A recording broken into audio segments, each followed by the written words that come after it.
Hello students, आज मैं आपको बैंक रिकॉन्सिलिएशन स्टेटमेंट चैप्टर का क्वेश्चन नंबर 6 सॉल्व करके दिखाने वाली हूँ। इस क्वेश्चन की स्टार्टिंग करनी है हमें credit balance of cash book से।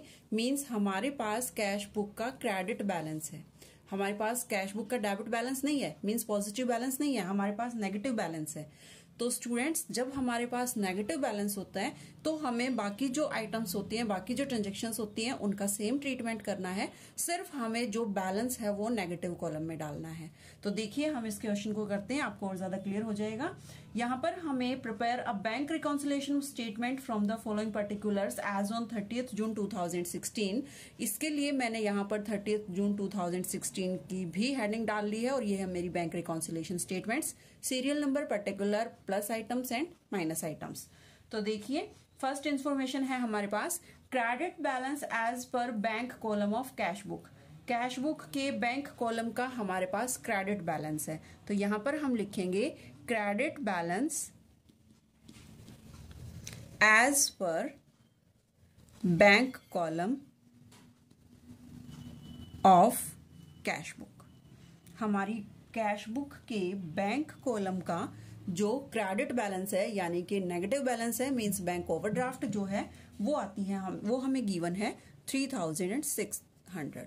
क्रेडिट बैलेंस मींस मैंने आपको फर्स्ट वीडियो में बताया था कि credit balance as per bank column of cash book means negative balance और अनफेवरेबल बैलेंस। तो नेगेटिव बैलेंस को हम माइनस वाले में डालते हैं। सेकेंड ट्रांजेक्शन है cheque issued to the creditors but not yet presented for payment. हमने चेक इशू कर दिया बट वो पेमेंट के लिए अभी तक प्रेजेंट नहीं हुआ है, मींस हमने अपने बैंक में से माइनस कर दिया, हमने कैश बुक के बैंक कॉलम में से माइनस कर दिया, बट अभी वो बैंक के कॉलम में से माइनस नहीं हुआ है। तो हम उसे क्या करेंगे, ऐड कर देंगे चेक इशूड। सेकेंड नंबर की ट्रांजेक्शन है ये, फर्स्ट हमारी ये थी, तो सेकेंड इंफॉर्मेशन है ये। तो हम यहां पर डालेंगे check issued but not presented. ये कितनी अमाउंट दी हुई है हमें इसकी, 720। इसके बाद हमारे पास नेक्स्ट इंफॉर्मेशन है cheque deposited into bank for collection but not yet collected by the bank up to this time. मतलब 30th जून तक बैंक ने उनको कलेक्ट नहीं किया है, हमने कलेक्शन के लिए डाल दिया, मींस हमने अपने बैंक कॉलम में उसको ऐड कर दिया, बट अभी बैंक ने ऐड नहीं किया है। तो हम क्या करेंगे, माइनस करेंगे। मैं यहाँ पर थोड़ा स्पेस छोड़ देती हूँ ताकि मेरी और ट्रांजेक्शन्स भी आ जाएं। तो ये है मेरी थर्ड नंबर की transaction, check deposited but not collected by the bank.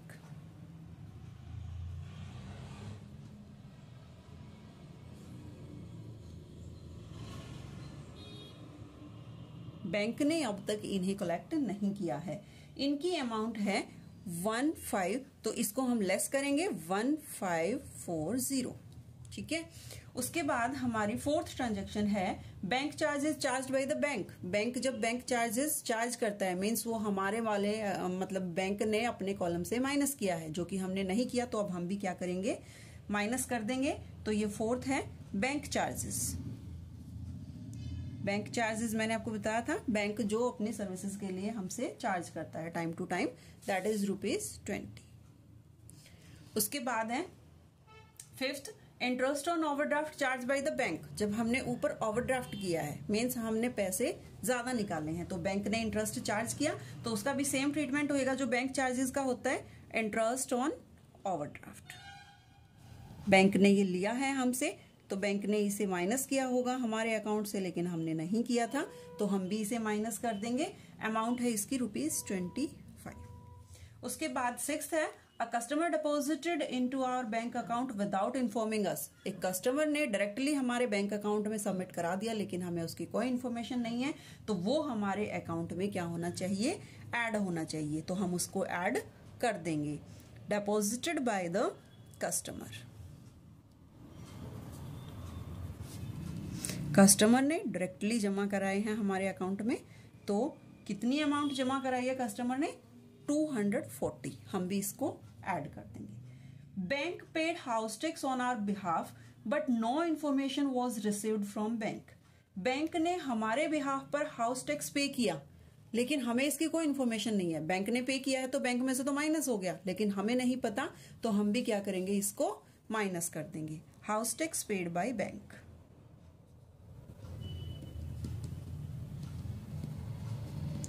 कितनी अमाउंट है ये हमारे पास, 35 रुपीज की अमाउंट बैंक ने जो है वो हाउस टैक्स के लिए पे की।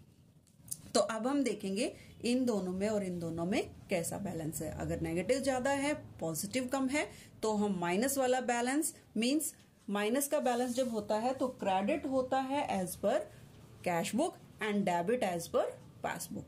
अगर पॉजिटिव आया तो क्रेडिट एज पर पासबुक। तो हम बैलेंस देखते हैं। हमारा क्रेडिट साइड का टोटल बनता है यहाँ पर 5220 और डेबिट साइड का जो टोटल है वो बनता है हमारा इन दोनों का 960 ओनली। 960 जब हम इसमें से माइनस करते हैं तो यहां पर बचता है 4260, मींस ये बैलेंस है हमारा। तो ये बैलेंस हमारा क्या है, debit balance as per, debit balance को दूसरा क्या बोलेंगे, बैंक ओवरड्राफ्ट। क्रेडिट बैलेंस जब कैश बुक का होता है तो bank overdraft, debit balance cash book का है तो ओवरड्राफ्ट। ठीक है, मींस नेगेटिव बैलेंस। ऊपर भी क्या था, नेगेटिव बैलेंस। तो और बैंक ओवरड्राफ्ट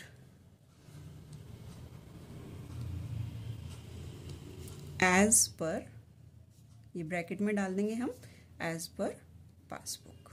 वो एज पर कैश बुक था ऊपर जो हमने क्वेश्चन स्टार्ट किया था, और ये एज पर पासबुक है। तो ये है हमारा क्वेश्चन। ठीक है, तो स्टूडेंट्स ये था हमारा क्वेश्चन। अगर आपको कोई भी डाउट है तो आप पूछिएगा।